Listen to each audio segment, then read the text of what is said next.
দেশদ্রোহিতার মামলায় গ্রেপ্তার সম্মিলিত সনাতনী জাগরণ জোটের মুখপাত্র চিন্ময় কৃষ্ণ দাসের জামিন নামঞ্জুর করেছে চট্টগ্রাম আদালত। আজকে অত্যন্ত শান্তিপূর্ণভাবে আসামিপক্ষে প্রায় ২০-২২ মিনিট তারা বক্তব্য দিয়েছেন, তাদের জামিনের সপক্ষে যুক্তি তুলে ধরেছেন।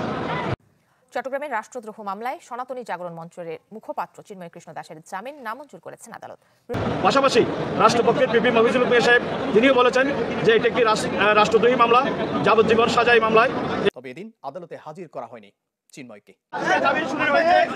রাষ্ট্রপক্ষ আপত্তি দিয়েছেন, বলেছেন যে এটা রাষ্ট্রদ্রোহী মামলা, এটা যাবজ্জীবন সাজা, এই কারণে শুনানিতে জামিন নামঞ্জুর হয়েছে এবং এরপরে কিন্তু উভয় পক্ষের শুনানি হয়। শুনানিতে কিন্তু তার জামিন আবেদন নামঞ্জুর করা হয়েছে। এবং সনাতনী জাগরণ মঞ্চের মুখপাত্র চিন্ময় কৃষ্ণ দাসকে জামিন না দেওয়ার ঘোষণা দিল চট্টগ্রাম আদালত। এটি একটি দেশদ্রোহী মামলা, এই মামলায় জামিন হয় না, বরং যাবজ্জীবন হয়, এই ঘোষণা দিল আইনজীবীরা। এই সকল প্রকার তথ্য নিয়ে চলে এসেছে আজকের এই ভিডিওটিতে। ভিডিওর শুরুতেই বেশ কিছু ভিডিওর অংশবিশেষ আপনারা দেখেছেন। মূলত আজকের এই ভিডিওটিতে সেই সকল ভিডিওর বিস্তারিত আলোচনা দেখতে পারবেন। অতএব চলুন না টেনে একটি লাইক দিয়ে সম্পূর্ণ ভিডিওটি দেখে আসি। রাষ্ট্রদ্রোহ মামলায় গ্রেপ্তার সম্মিলিত সনাতনী জাগরণ জোটের মুখপাত্র চিন্ময় কৃষ্ণ দাসের জামিন নাকচ করেছে আদালত। সকাল 11:30টার দিকে শুনানি শেষে মহানগর দায়রা জজ আদালতের বিচারক সাইফুল ইসলাম এই নির্দেশ দেন। এর আগে সকাল থেকেই শুনানি ঘিরে আদালত প্রাঙ্গণে সতর্ক অবস্থানে দেখা গেছে আইন শৃঙ্খলা বাহিনীকে। নিরাপত্তা নিশ্চিতে সাধারণের চলাচলেও কড়াকড়ি আরোপ করা হয়। সকাল 10টার দিকে চিন্ময় কৃষ্ণের পক্ষে ঢাকা থেকে আসা 10 আইনজীবী চট্টগ্রাম আদালতে হাজির হন। জাতীয় পতাকা অবমাননার অভিযোগে শাহজালাল আন্তর্জাতিক বিমানবন্দর এলাকা থেকে 25 নভেম্বর গ্রেপ্তার হন চিন্ময় কৃষ্ণ। পরে 26 নভেম্বর তার জামিন না মঞ্জুর হলে আদালত চত্বরে সংঘর্ষে নিহত হন এক আইনজীবী।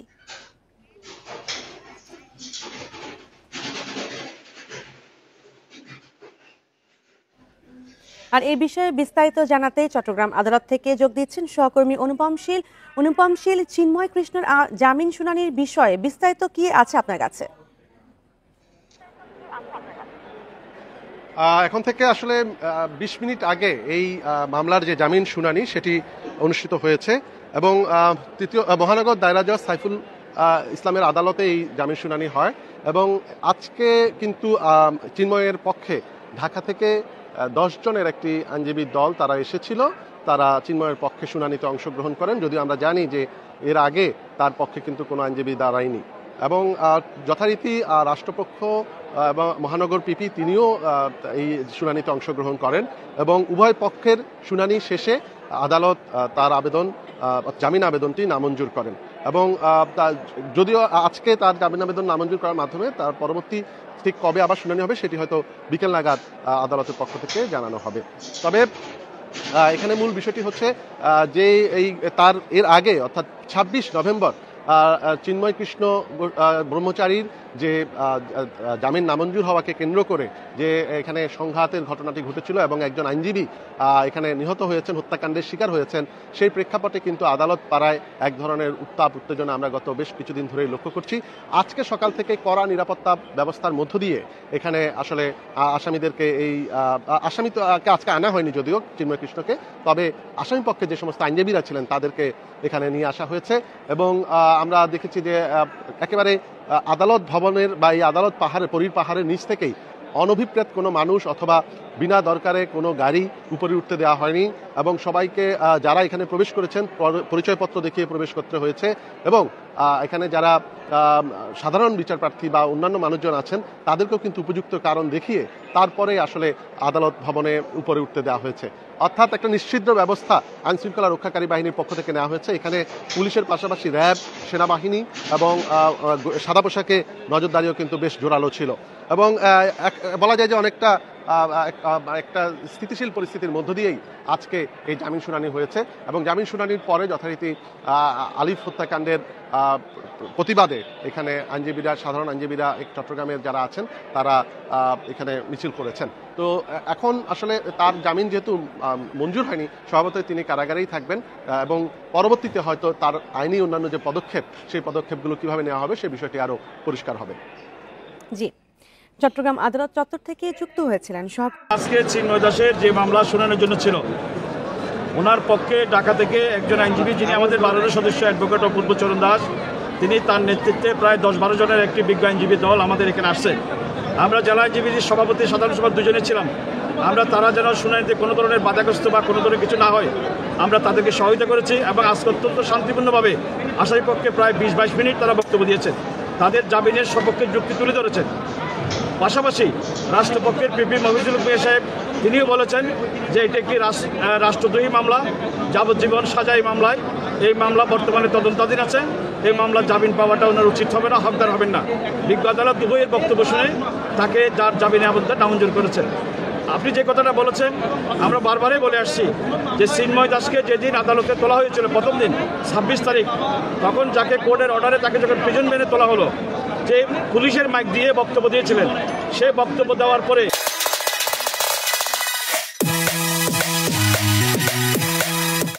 তার সমর্থকরা উচ্ছৃঙ্খল আচরণ করে আমাদের এখানে ভাঙচুর করেছেন, প্রিজন গ্যাংকে ঘেরাও করে রেখেছেন, যাওয়ার পথে কার ভাঙচুর করেছেন, চেম্বার ভাঙচুর করেছেন, মসজিদ ভাঙচুর করেছেন। সর্বশেষ আমাদের একজন প্রিয় ভাই সাইফুল ইসলাম আলিফকে নৃশংসভাবে কুপিয়ে হত্যা করা হয়েছে।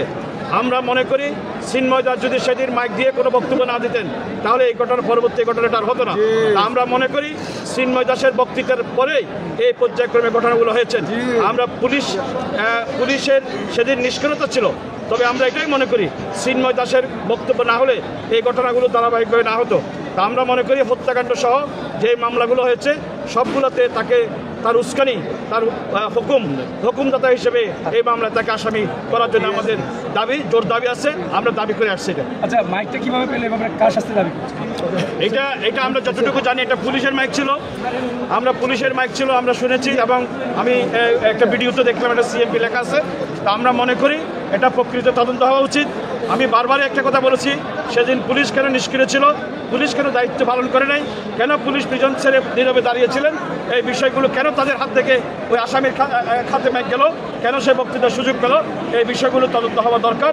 আমি মনে করি এটা সুষ্ঠু তদন্ত করবেন। আমি পুলিশের ঊর্ধ্বতন কর্তৃপক্ষের মাননীয় স্বরাষ্ট্র উপদেষ্টার দৃষ্টি আকর্ষণ করব, আবেদন করব যেন বিষয়টি তিনি তদন্ত করে। চট্টগ্রাম আদালতে চিন্ময় কৃষ্ণ দাসের জামিন নামঞ্জুর হয়েছে। এ বিষয়ে বিস্তারিত জানাতে আদালত প্রাঙ্গণ থেকে আমাদের সঙ্গে সরাসরি যুক্ত হচ্ছেন সহকর্মী সাইফুল মাহমুদ। সাইফুল মাহমুদ, সবশেষ কি তথ্য রয়েছে জানাবেন? জি মারফি, যেমনটি বলেছেন, আসলে রাষ্ট্রদ্রোহিতার মামলায় চিন্ময় দাসের জামিন আবেদন নামঞ্জুর করা হয়েছে এবং সকাল 11টার সময় তাকে কিন্তু আদালতে তোলা হয়েছে এবং এরপরে কিন্তু উভয় পক্ষের শুনানি হয়। শুনানিতে কিন্তু তার জামিন আবেদন নামঞ্জুর করা হয়েছে এবং চিন্ময় দাসের পক্ষে জামিন শুনানি করার জন্য ঢাকা থেকে 11 জন আইনজীবীকে আনা হয়েছিল। সেই 11 জন আইনজীবী তারা গ্রাউন্ড দেখিয়েছেন, তার বিরুদ্ধে যে চিন্ময়ের বিরুদ্ধে যে অভিযোগগুলো আনা হয়েছিল সেগুলো মিথ্যা। তবে রাষ্ট্রপক্ষের উকিল জানিয়েছে সবগুলো ঘটনা কিন্তু সত্য ছিল। আমরা কিন্তু এখন কথা বলবো একজন আইনজীবীর সাথে, যিনি আসলে এখানে জানতে থাকবো তার কাছে আসলে কি হয়েছে আজকে। আজকে হচ্ছে যে চিন্ময় ব্রহ্মচারীর আজকে মামলার জামিন শুনানিটা ছিল। জামিন শুনানি হয়েছে, দুই পক্ষেরই বিপুল সংখ্যক আইনজীবী ছিলেন এবং চিন্ময় দাসের যেহেতু চট্টগ্রামে আইনজীবী ছিলেন না, ওনারা ঢাকা থেকে অপূর্ব দাস সহ প্রায় 11 জন আইনজীবী তারা এসেছিলেন, তারাও শুনানি করেছেন। আধা ঘন্টার উপর শুনানি হয়েছে। যেহেতু এটা একটা রাষ্ট্রদ্রোহ মামলা এবং এর সাজা যাবজ্জীবন পর্যন্ত হতে পারে, সে কারণে মামলার শুনানি অন্তে আদালত জামিনটা নামঞ্জুর করেছেন এবং যারা আসামি পক্ষে রয়েছেন তাদের সুযোগ রয়েছে এই আদেশের বিরুদ্ধে ওনারা হাইকোর্টে যেতে পারেন। আপনার শুনছিলেন একজন আইনজীবীর বক্তব্য এবং আরেকটা বিষয় জানিয়ে রাখি, সেটি হচ্ছে আসলে এই জামিন শুনানি উপলক্ষে চট্টগ্রামের আদালত প্রাঙ্গণের 1 কিলোমিটার জায়গা জুড়ে কিন্তু আইন শৃঙ্খলা রক্ষাকারী বাহিনী প্রচুর নিরাপত্তা বেষ্টনীতে ঘিরে রেখেছিল। সকাল থেকে পুলিশ, বিজিবি, র্যাব, সেনাবাহিনী এবং আনসার বিডিবির সদস্যরা, এপিবিএনের সদস্যরা পুরো 1 কিলোমিটার জায়গা জুড়ে কিন্তু এটা কন্ডম করে রেখেছিল। কাউকে কিন্তু ভিতরে প্রবেশ করতে দেয়নি এবং যারা আইনজীবী ছিল তাদের কার্ড দেখে তাদের ভিজিটিং কার্ড দেখে তারপর তাদেরকে প্রবেশ করতে দিয়েছে এবং শুধুমাত্র বিচারকের গাড়িগুলিকে কিন্তু তারা প্রবেশ করতে দিয়েছে এবং খুবই কড়াকড়ি ছিল। ঠিক 11টার সময় আদালতের জামিন শুনানি অনুষ্ঠিত হয়। এরপরে কিন্তু যখন নামঞ্জুর করা হয় তখন কিন্তু চট্টগ্রামের যারা আইনজীবী ছিল তারা কিন্তু এটা প্রতিবাদ মিছিল করেছে এবং চট্টগ্রামের আদালতে কিন্তু প্রতিবাদ মিছিলের পরপরই তারা জানিয়েছেন আসলে যে আইনজীবীগুলো ঢাকা থেকে এসেছে তাদেরকেও কিন্তু চট্টগ্রাম আদালতে তারা বয়কট। আমি আশা করি সম্পূর্ণ ভিডিওটি দেখেছেন এবং চিন্ময় কৃষ্ণ দাসের জামিনের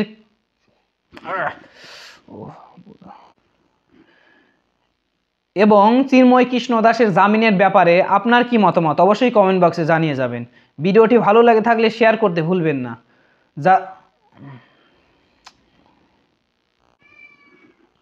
আমাদের এই চ্যানেলে নতুন হয়ে থাকলে চ্যানেলটি সাবস্ক্রাইব করে চ্যানেলের পাশে থাকবেন। যারা ইতিমধ্যে চ্যানেলটি সাবস্ক্রাইব করেছেন তাদেরকে অসংখ্য যারা ইতিমধ্যে চ্যানেলটি সাবস্ক্রাইব করেছেন তাদেরকে অসংখ্য যারা ইতিমধ্যে চ্যানেলটি সাবস্ক্রাইব করেছেন তাদেরকে অসংখ্য ধন্যবাদ।